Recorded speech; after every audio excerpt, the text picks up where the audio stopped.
Elon Musk, the founder of SpaceX and Tesla, could survive into the future if he were to spend the average American salary of $56,516 per year. Put another way, even if you were able to save an unrealistic 50% of your salary and stash it, okay, I get it. So we can't all be the richest people on the planet. But how about $1 million? Surely that couldn't be that hard, right? Well, let's say you're the average engineer earning $80,000 per year. It would take 16 years just to earn $1 million. But that doesn't include rent, food, cost of living. And if you diligently and consistently save 10% of your earnings, it would take 156 years to save your way to $1 million. The average teacher, 217 years. A bartender, 625 years. You see, for the rich, wealth is measured in time. If you lost your job tomorrow, how many days, months, or years could you survive on your savings? That is the definition of wealth. So how long could you survive? This book will give you the financial intelligence that you probably missed out on growing up. The secret financial intelligence that wealthy families pass on from generation to generation. The education system your parents forgot to teach you.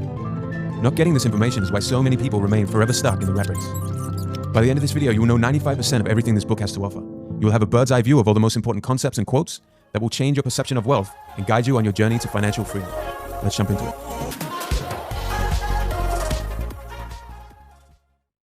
Rich Dad, Poor Dad. The story of two fathers. One has a wall full of degrees and diplomas. One, a high school dropout. One, after death, will leave next to nothing behind except debt.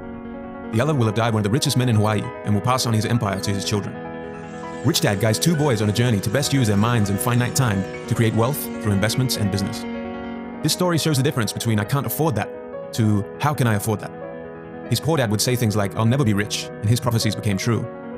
His rich dad, however, even after going bankrupt and having $0, would say, "I'm a rich man." There's a difference between being poor and being broke. Broke is temporary, poor is eternal. Lesson 1. The rich don't work for money. The poor and the middle class work for money. The rich have money work for them. When Robert Kiyosaki, the author of this book, was 9 years old, his best friend Mike and he asked Rich Dad, Mike's father, how to make money. Before long, they were both working within Rich Dad's companies. The only problem Robert had was his salary, 10 cents a week, a poverty wage. He seriously thought about quitting every week that passed by. Who was this guy to be exploiting us for 10 cents a week, he would ask himself. It was at this moment in time that Rich Dad gave them their first lesson on the topic of money. Life pushes all of us around. Some people give up and others fight. Few learn the lesson and move on. They welcome life pushing them around. Most people leave their jobs because they aren't receiving enough money.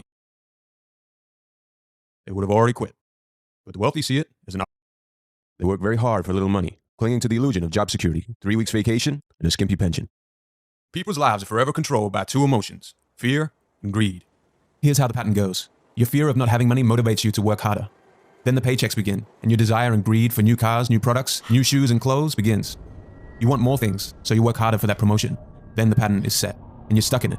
You get up, you go to work, you come home and you pay your bills. Your increased earning leads to increased spending, and this is the rat race. To break the boys out of the 9-to-5 mentality driven by fear and greed, eventually Rich Dad cut down the two boys' wages to zero. Robert didn't dare tell his poor dad that he was working for nothing. They began working solely for the knowledge, and Rich Dad forced them to think of ways to start generating their own income. Where was I?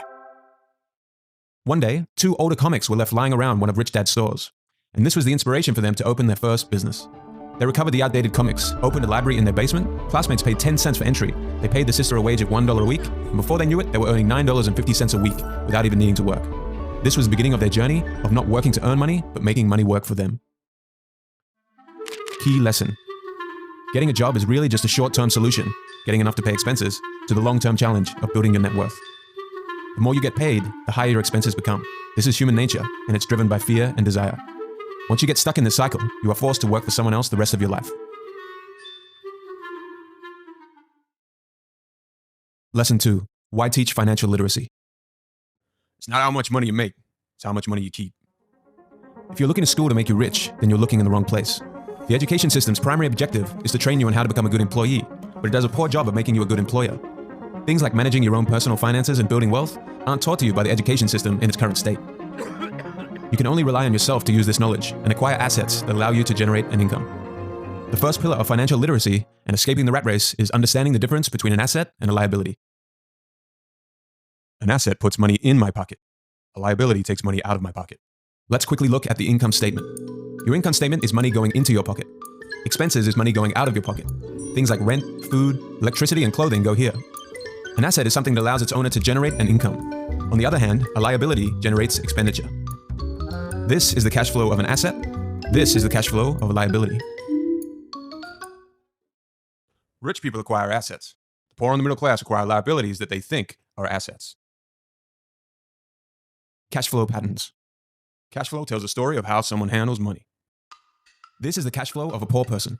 They have a job, they get a salary, they use all their salary on expenses, and they usually live from paycheck to paycheck. This is the cash flow of the middle class. They have jobs, they get a salary, but most of their money is tied up in liabilities and expenses. Home loans, car debt, credit card debt, mortgage repayments, and taxes. They think that their home is an asset, but they wake up one day with a liability column full of mortgage debt and credit card debt. This is the cash flow of a rich person. The rich are always thinking of ways to grow their asset columns. Their main source of income is from assets that they have acquired over time. Your home is not an asset. By focusing on a home, you are building a liability rather than an asset. When it comes to houses, most people work all their lives paying for a home they might never own, incurring 30-year loans that they are tied to. You need to pay property tax, and the rates of these taxes are completely out of your control. You need to pay other home expenses, and the value of your home over time does not always go up. And most important of all, the biggest cost of a house are all the lost opportunities. If all your money is tied up in a house and going out through the expense column in mortgage payments, it's not being used to grow your asset column. Furthermore, think of all the other investment experience that you're missing out on when you only focus on local residential real estate. Here are some examples of real assets. An apartment, which generates monthly payments from a tenant, and the repayments allow you to repay the loan repayments on that property. A business that doesn't require you to be present within it. Your call is very important to us. Please hold. For poor dad, a home was an asset. For rich dad, a home was a liability. This is how poor dad's income statement looks. Take note of the inflated liabilities. And this is rich dad's income statement. Over time, he has grown his asset column. Most people fall into this trap all the time because they are financially illiterate. They don't understand the relationship and differences between the balance sheet and the income statement. Why people struggle. If you follow what the masses do, this is what your life will become. Compounded over 40 years, that's almost 6 years you work just to pay the tax man. The rich understand this, the masses don't. The main ways to get out of the rat race. Fully understand the difference between an asset and a liability. Focus all your efforts on obtaining assets that generate a cash flow. Keep your expenses and debts to the bare minimum. And finally, which leads us to the next lesson, mind your own business. Key lesson. Life is not about how much money you make. It is about how much money you keep and for how many generations. The key to achieving this resides in having financial literacy. Understand the difference between an asset and a liability. The rich build and acquire assets. The poor and the middle class acquire liabilities that they mistakenly think are assets.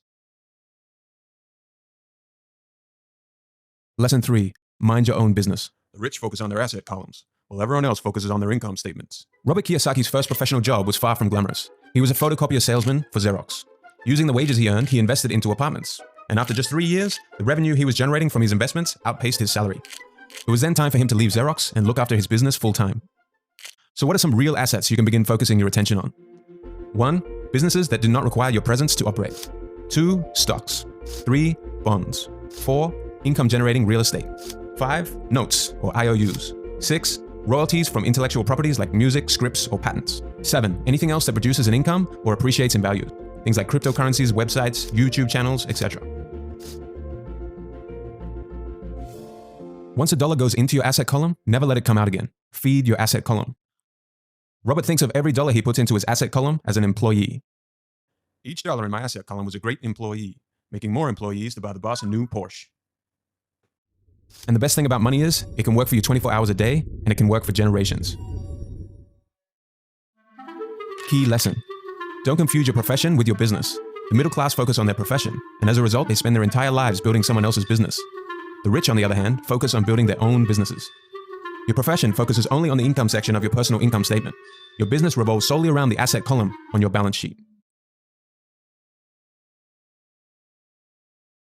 Hello friends, you made it to the end of the video. Just before you click off, thank you so much for watching. This is part 1 of a 2-part series. If you found this video helpful and you would like to see Edison set free from this prison within a bottle, then be sure to like, comment, subscribe, and hit the notification bell so you don't miss out